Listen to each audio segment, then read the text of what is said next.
Bienvenue dans Parlons Symboles, le podcast qui explore les symboles du monde. Je suis Léa et je suis sémiologue. J'étudie les symboles pour celles et ceux qui souhaitent lire le monde autrement.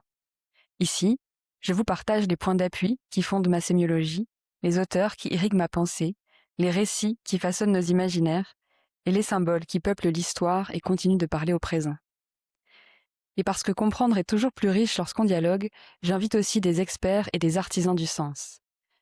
Historiens, artistes, chercheurs, pour croiser les regards et ouvrir d'autres portes de lecture. Alors installez-vous, ouvrons les yeux et parlons symboles.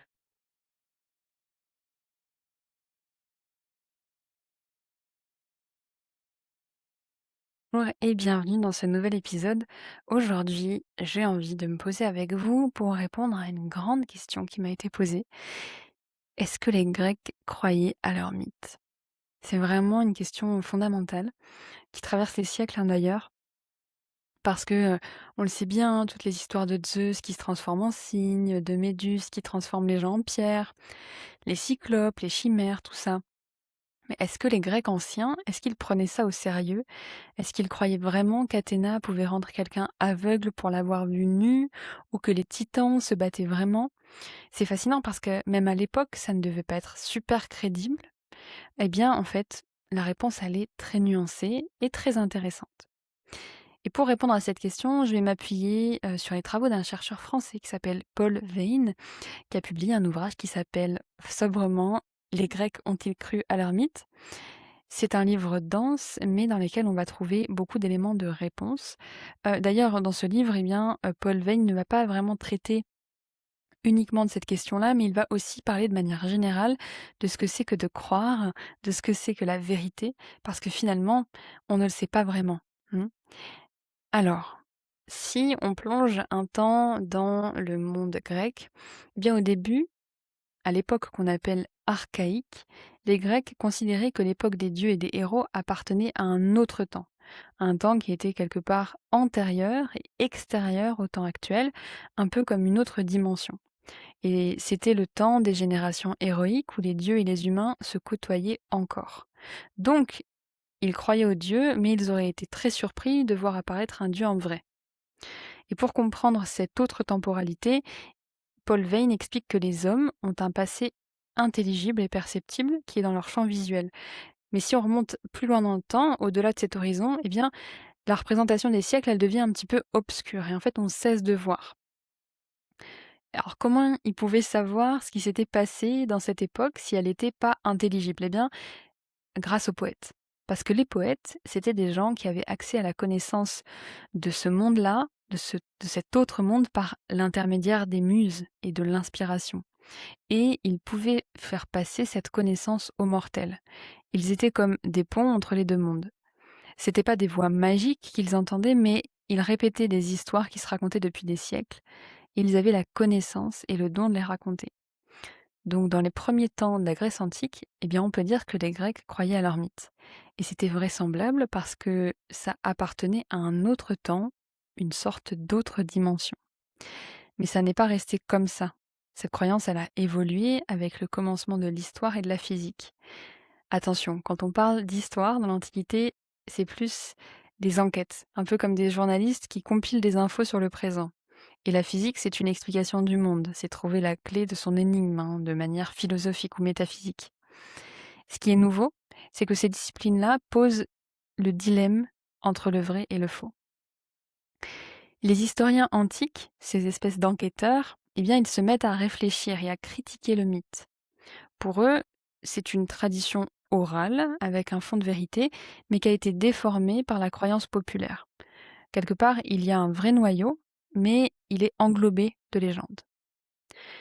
Du coup, selon leur point de vue, tout ce qui n'est pas possible dans le présent, comme les créatures fantastiques, par exemple, eh bien, c'est de la fabulation.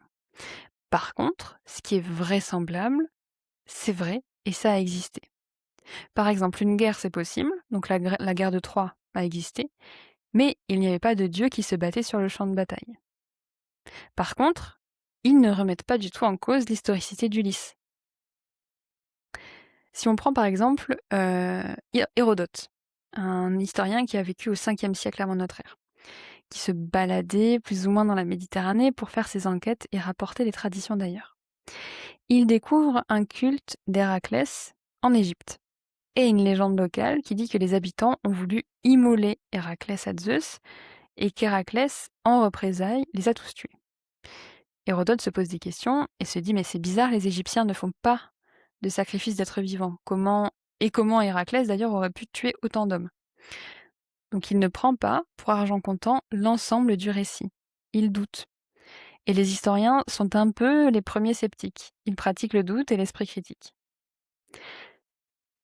L'incrédulité ne vient pas que du questionnement, elle peut aussi provenir de l'insoumission à la parole d'autrui. Et ça, de tout temps, de toute classe sociale, il y a des sceptiques.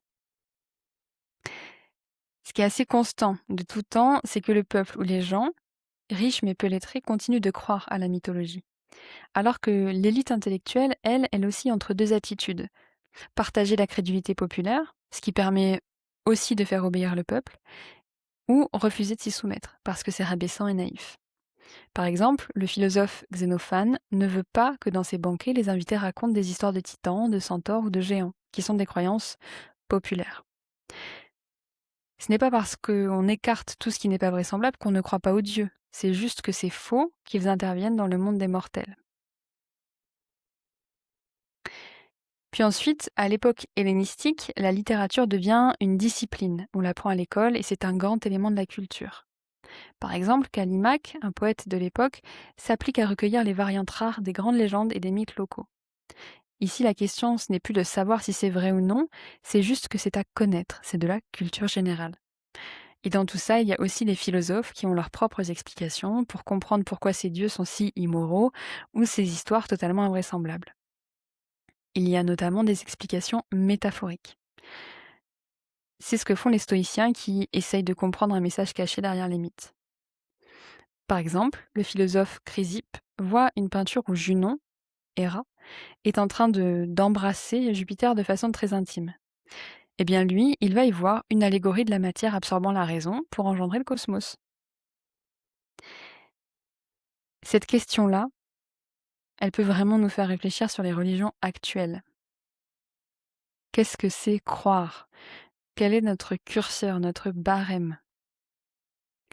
On a tendance à coller beaucoup d'étiquettes aux gens.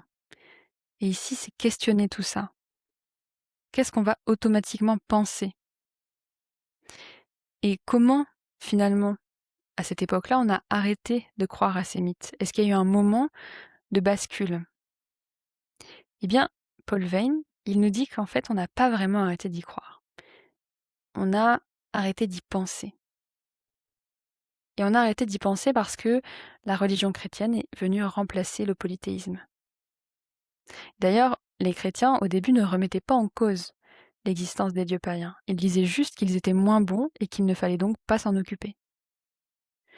Donc, pour répondre à la question, oui, les Grecs croyaient à leurs mythes, mais pas de la même manière tout au long de leur histoire. Au début, c'était une croyance sincère dans un temps mythique qui était différent du leur. Puis, avec l'arrivée de l'esprit critique et de l'histoire et de la philosophie, c'est une croyance qui s'est nuancée.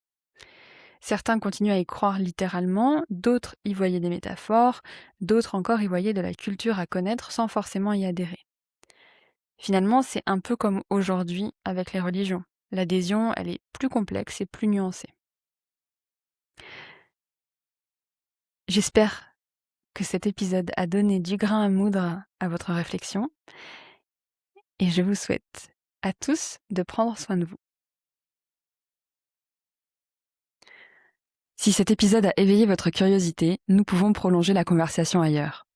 Vous me retrouverez sur Instagram et LinkedIn où je partage des analyses, des récits et des clés de lecture. Vous pouvez aussi découvrir mon travail et mes projets sur mon site caliantus.fr dédié à la sémiologie. Et si vous souhaitez accéder à des enregistrements exclusifs, vous pouvez rejoindre mon Patreon. N'hésitez pas à vous abonner à Parlons Symbole, à laisser un avis ou à partager cet épisode autour de vous. Merci pour votre écoute et souvenez-vous, le monde parle, encore faut-il apprendre à l'écouter.